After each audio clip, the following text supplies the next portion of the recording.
Auzubillahi minash shaitanir rajim. Assalamu alaikum alakama murike. Wa alaikum salam. Kori bashi tila.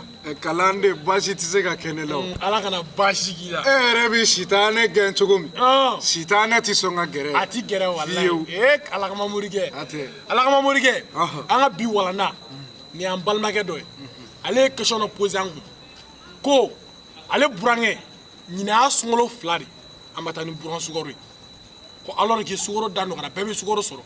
Kaka ta demuso de minala wa ou aka ketugo di ko parce que on a songolo fla ko ni tay bani alhamdulillah kalande famiyali ko nyuma ala ko dam amina rabbi ala kan kisi chom amin kongo mai kalande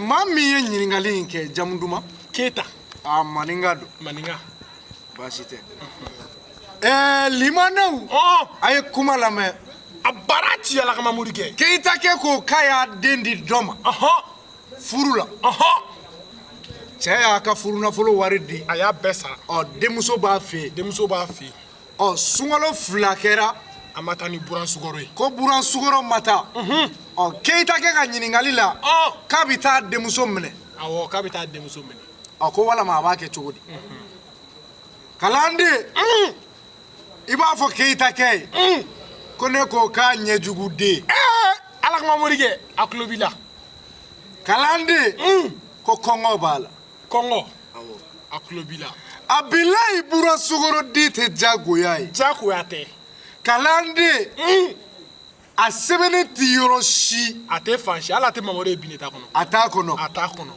ate sengemade livru kono ata kono ate silaberi kono ata kono kalande mumba ubla ka voko e jagoyate famalu uma fomyade kalande abilai kuna tara demuso mene iba fay ko demuso ba do fene mi to menale aklobila majera neko na tara tamene ni do fene tamene la fente to abulu kalande e ko akoti ke mo avec 2 contre 1 koneko maninga kema ko kongo bala sugoro nige bala basite kaka na karamo ko fe ala kama murike mbi doni ndam ala yere kama ate ate mi do ate man ngake j'espère que question